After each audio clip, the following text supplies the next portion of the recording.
Podcast Meja, Podcast Karang Taruna Mekarjaya. Oke nih, apa kabar Bill? Alhamdulillah harus selalu baik. Baik, alhamdulillah. Sehat selalu ya. Sehat dong. Sibuk apa nih sekarang di masa pandemi seperti ini? Kalau kemarin kebetulan jadi gugus tugas juga, Gugus gugus tugas. tugas COVID di tingkat desa rencananya. Oke, Jadi yang nyemprot-nyemprot tuh di masa pandemi ini tidak stay di rumah terus gitu enggak?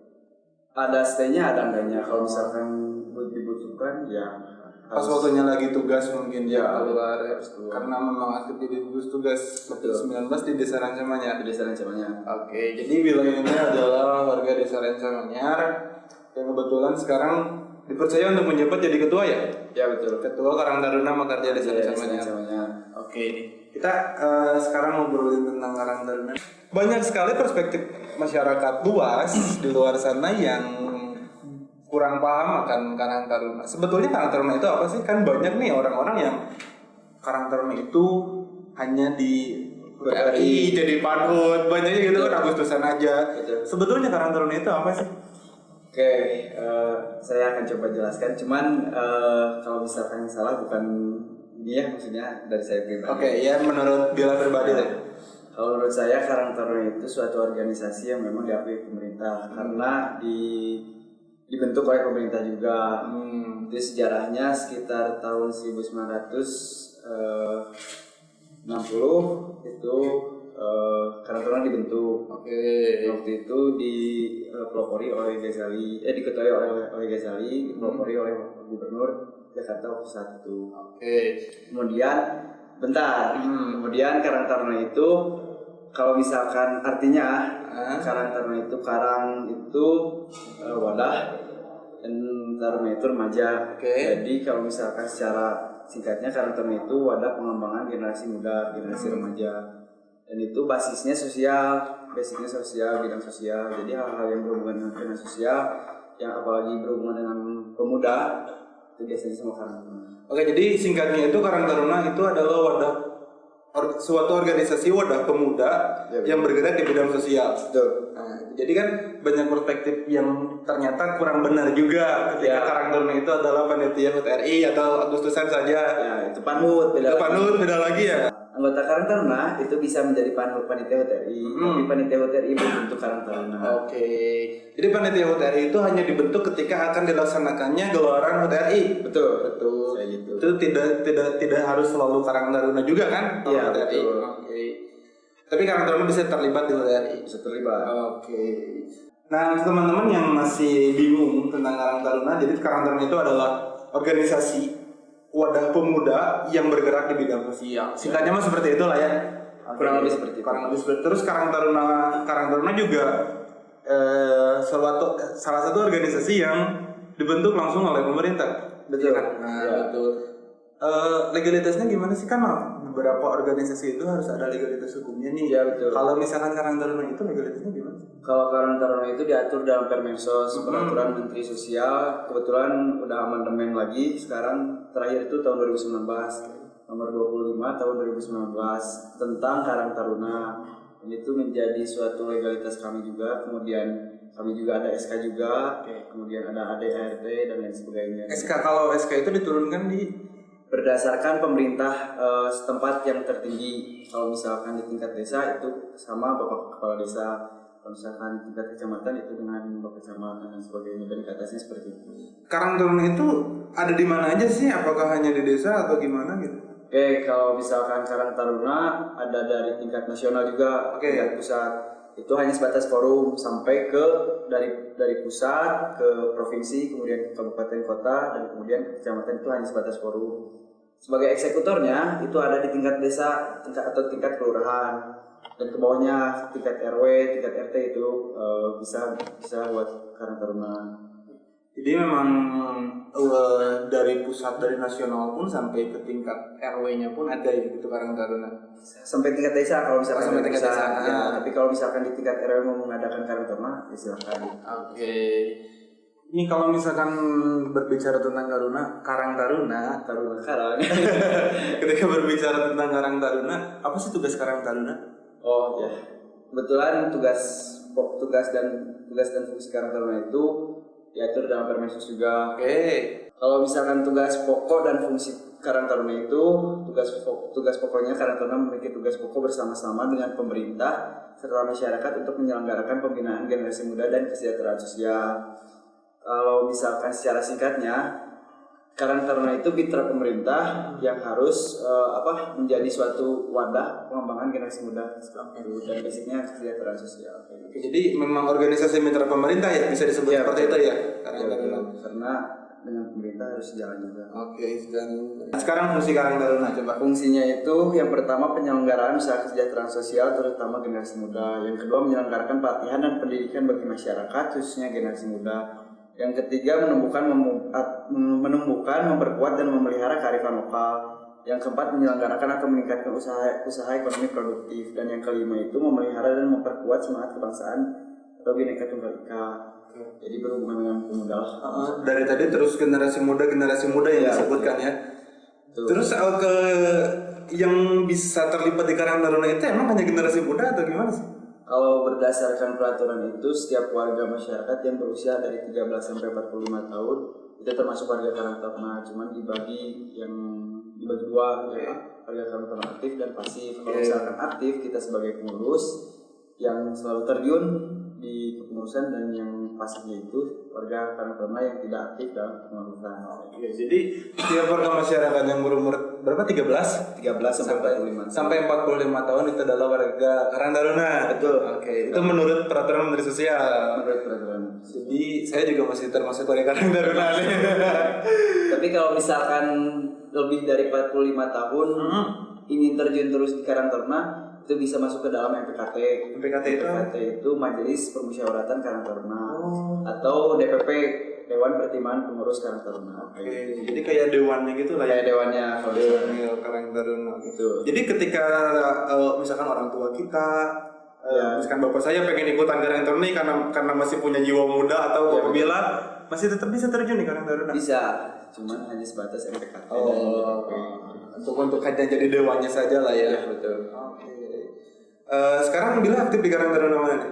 Sekarang kebetulan saya menjabat sebagai Ketua Karang Taruna Karjaya Desa Rancamanyar. Sejak kapan terjun di Karang Taruna nih? Kalau misalkan di Karang Taruna Karjaya Desa Rancamanyar saya terjun itu pada tahun 2016 terjun. Itu waktu masa baktinya Kang Ruslan sebagai ketua, kemudian Kang Ruslan pindah domisili dan tidak bisa lanjut di Karang Taruna Karjaya, digantikan oleh Kang Angga. Dan ketika Kang Angga beres, saya naik sebagai ketua. Gimana sih jadi ketua Karang Taruna? Wah, beban. Gak beban sih, enggak. Bercerita keluh kesah jadi ketua nih. Iya betul. Karena gimana ya, kalau misalkan nggak sama kita, mau sama siapa lagi gitu. Karena saya juga punya kemauan bahwa Karang Taruna itu pemuda Rancamanyar itu harus kebatur dalam hal apapun, harus unggul dalam hal apapun. Memang ada dorongan dari diri sendiri juga ya. Kayak gitu. Tapi gimana sih? Ada susahnya nggak? Oh banyak. Jangankan dari eksternal, dari internalnya aja masih banyak yang harus diperbaiki. Apa sih biasanya kendala yang sering ditemuin ketika jadi Karang Taruna lah? Oke. Ini jujur-jujuran aja. Ya nggak apa-apa. Dari SDM-nya bisa, dari SDM baik internal maupun eksternal. Contohnya nih dari SDM-nya dulu gimana contohnya? Kalau misalkan dari SDM itu kan contoh kasus misalkan anggota Karang Taruna Karjaya kan tidak semuanya free ya, tidak semuanya orang-orang pengangguran, ada yang kerja, ada yang kuliah, kemudian ada yang udah nikah, kemudian ada yang lain sebagainya. Itu pembagian waktunya agak susah. Jadi untuk melaksanakan kegiatan atau program itu ya seadanya aja gitu maksudnya tuh dengan orang-orang yang memang bisa dilaksanakan. Kendala SDM juga ya. Itu salah satu kendala SDM salah satunya. Terus kemudian dari anggaran juga untuk melaksanakan program karena Karang Taruna itu nggak punya anggaran, nggak punya anggaran yang dipatok harus segini gitu dari pemerintah. Jadi kita tuh harus pengajuan dulu. Jadi nanti anggarannya kita sesuaikan dengan kebutuhan. Oh, jadi anggarannya itu sebetulnya tidak ada dari pemerintah pusat. Itu gimana nih? Tidak ada ya. Tidak ada anggaran khusus untuk Karang Taruna. Ya betul. Cuman berarti Karang Taruna ini organisasi yang independen untuk masalah finansial kita. Bisa dikatakan seperti itu karena di Karang Taruna sendiri kita tuh diajarkan bahwa kita tuh harus mandiri, harus punya usaha juga, harus kreatif mungkin lah bisa mendapatkan dana untuk menunjang program-program gitu sih. Jadi untuk dananya nggak dipatok dari pemerintah, ada sendiri nggak. Jadi kita harus mengajar juga. Jadi memang dituntut untuk mandiri banget ya ketika di Karang Taruna. Padahal ini kalau ketika kita berbicara adalah organisasi yang dibentuk pemerintah. Iya. Tapi anggarannya kita harus cari sendiri. Cuman mungkin ketika kita bermitra bisa bermitra dengan pemerintah juga kan? Ya. Karena kita adalah mitra pemerintah. Betul. Oke. Terus kalau selain SDM nih dan anggaran, hal yang paling sulit menurut Bila selama jadi ketua deh sekarang deh. Selama jadi ketua apa coba? Mungkin hal yang paling sulitnya itu ketika membuat kebijakan. Kalau misalkan ketua kan itu pemegang kebijakan ya. Iya benar. Punya wewenang untuk memilih apa yang harus dilakukan gitu. Kebijakannya seperti apa. Nah, mungkin dari situ yang sulit karena perspektif orang kan beda-beda. Dari SDM internalnya aja beda-beda. Dari situ saya sebagai ketua mungkin harus bijak membuat suatu kebijakan. Itu yang paling sulit. Betul sih, ketika kita dipercaya untuk jadi ketua ya kita harus bisa mengambil kebijakan sebaik mungkin untuk anggota kita ya, karena demi kemajuan kita juga. Oke, benar nih. Selama berarti Bila yang jadi ketua dari 2020? Waktu itu sekitar bulan Februari saya pemilihan, kemudian dilantik, dan kemudian kondisinya waktu itu pandemi. Oh iya benar ya. Setelah pelantikan itu bulan Februari, bulan Maret kan sekitar bulan itu kondisinya pandemi. Dan ada himbauan dari Karang Taruna Provinsi Jawa Barat harus ditiadakan dulu untuk kegiatan Karang Taruna. Nah, dari situ saya buat kebijakan bahwa Karang Taruna itu dialihfungsikan jadi gugus tugas. Jadi ada beberapa anggota yang mengikuti menjadi gugus tugas. Jadi pas pertama pelantikan Bila sebagai ketua bulan Februari bukannya menjalankan program apa yang sudah direncanakan, tapi karena adanya pandemi ini langsung beralih ke gugus tugas dulu. Program yang telah direncanakan itu di pending dulu. Ditunda dulu mungkin ya. Ditunda dulu, tapi masih tetap jadi gugus tugas gitu, masih tetap ada program, ada kegiatan. Untuk sekarang? Iya, kayak kemarin gitu ya. Oh iya, ini ada kegiatan kalau kemarin. Nah, untuk beberapa program yang udah berjalan, selain tadi kan ketika habis dilantik mau jalanin program karena pandemi langsung dialihkan ke tugas. Yang lainnya ada nggak? Nah, ketika pandemi agak turun nih, ketika isu pandemi agak turun, PSBB dicabut dan adaptasi kebiasaan baru, saya membuat kebijakan bahwa kalau misalkan program harus dijalankan, dan program yang pertama dijalankan itu sosialisasi terkait Karang Taruna. Terkait Karang Taruna unit. Jadi di kita itu ada 22 RW dan saya sosialisasi hampir ke seluruh 22 RW tersebut mengadakan sosialisasi. Serentak itu atau gimana? Gak sentak, jadi kita door to door. Dari pintu ke pintu, halo assalamualaikum Karang Taruna. Enggak. Tapi dikumpulin di satu RW. Oh, jadi dari masing-masing RW-nya dikumpulin. Iya, betul. Langsung Bila datang sendiri? Enggak usah rekan-rekan. Oh, bareng rekan-rekan datang untuk apa? Untuk sosialisasi terkait Karang Taruna. Intinya silaturahmi sih. Oh, silaturahmi. Gimana? Terus enggak tambah juga Kak Roman. Sosialisasi itu tuh untuk apa ya? Untuk mempererat tali silaturahmi, kemudian menjalin kerjasama, dan kemudian untuk merubah pola pikir masyarakat bahwa Karang Taruna itu bukan hanya buat RI aja. Jadi lebih ke silaturahminya yang dikejar. Intinya silaturahmi.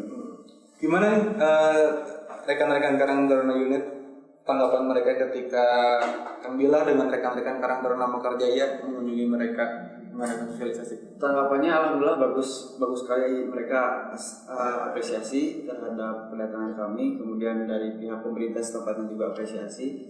Bahkan mereka meminta kalau bisa lebih diintenskan katanya, lebih sering silaturahminya. Jadi ke monitor bahwa Karang Taruna unit itu perkembangannya seperti apa. Gimana? Bakal dikembangkan nggak? Ya memang ketika kita mungkin lebih intens, mereka merasa lebih dianggap ada gitu mungkin ya. Ya, Jadi ketika Kang Bila datang ke mereka itu, ya mereka merasa oh ada ketua, berarti saya dianggap ada gitu di sini sebagai Karang Taruna. Insya Allah program ini bakalan berjalan terus mungkin nanti, jadi tidak hanya sekali. Insya Allah nanti kita silaturahmi lagi untuk mempererat tali silaturahmi. Ini selain program sosialisasi yang tadi udah dijalankan, program apa lagi ini yang sudah dijalankan atau mau dijalankan nih? Ya, untuk program sendiri saya punya beberapa program yang pengen dijalankan. Salah satunya ada beberapa program jangka panjang, ada 3 program jangka panjang. Yang pertama itu terkait desa wisata. Desa wisata itu karena impactnya buat masyarakat juga, jadi saya pengen menggarap program itu. Kemudian ada program franchise, jadi kerjasama dengan karang-taruna unit untuk penjualan kayak gitu. Kemudian ada program bank sampah juga karena Anjamannya termasuk salah satu desa yang terkenal sampahnya. Saya pengen menjalankan program tersebut dengan kerjasama dengan karang-taruna, Melibatkan Karang Taruna unit ya, biar pemudanya tidak kemana-mana gitu. Jadi diwadahi dalam satu wadah Karang Taruna. Ya betul. Kemudian ada program lain juga kayak program siaran radio, kemudian ada program. Ada radionya juga. Ada Teman-teman Karang Taruna. Jadi kita tuh di Desa Raja Manyar punya radio komunitas, namanya itu Radio Raja di Frekuensinya? oh iya, namanya itu Radio Raja, frekuensinya di 107,7 Raja FM. Jadi batasannya itu sekitar 5 km dari Desa Raja. Oh, jadi untuk Rancamanya dan sekitarnya bisa dengerin. Ya betul. Oke, jadi siaran tiap hari itu, Tin? Kalau misalkan siaran itu jadwalnya di malam Selasa, hari Senin, kemudian di malam Jumat, kemudian di malam Sabtu. Malam Selasa itu kita bahas terkait live terkait hidup, terkait kehidupan. Kemudian di malam Jumatnya itu lebih ke paranormal experience. Oke. Jadi yang punya pengalaman yang yang tentang mistis itu bisa kita sharing, Berbagi gitu Ya. sama teman-teman Karang Taruna Kerja itu. berbagi. Untuk teman-teman yang nonton, ketika kalian punya cerita-cerita mistis mungkin ya, Ya betul. cerita mistis bisa langsung komen di bawah, atau misalkan berbagi ceritanya bisa ke email atau Instagramnya. Nanti Instagram kita boleh, taruh bisa. Instagramnya di bawah. Ya betul. Bisa nanti di komentar, jadi nanti bisa diceritakan langsung sama teman-teman Karang Taruna ya. Betul, Roman. Oke. Kemudian ada yang di malam Sabtunya itu kita berbicara tentang about love kayak gitu sih. Tema-tema percintaan. Tema-tema percintaan. Perbucinan. Kalau yang bucin di situ adanya. Perbucinan. Jadi untuk teman-teman yang bucin mah katanya hari Jumat. Malam Sabtu ya. Iya, hari Jumat malam Sabtu. Biasanya siaran jam berapa? Itu sudah Isya sekitar 19.30. Untuk mengatasi teman-teman yang tidak terjangkau radio, bisa misalkan atau teman-teman Karang Taruna Mekarjaya sambil live Instagram. Jadi mesti betul. oh memang seperti itu juga. Ya, betul. Sambil live Instagram juga. Ya betul. Jadi ketika radio itu kan ada radio, ada Instagram juga, jadi sambil live juga.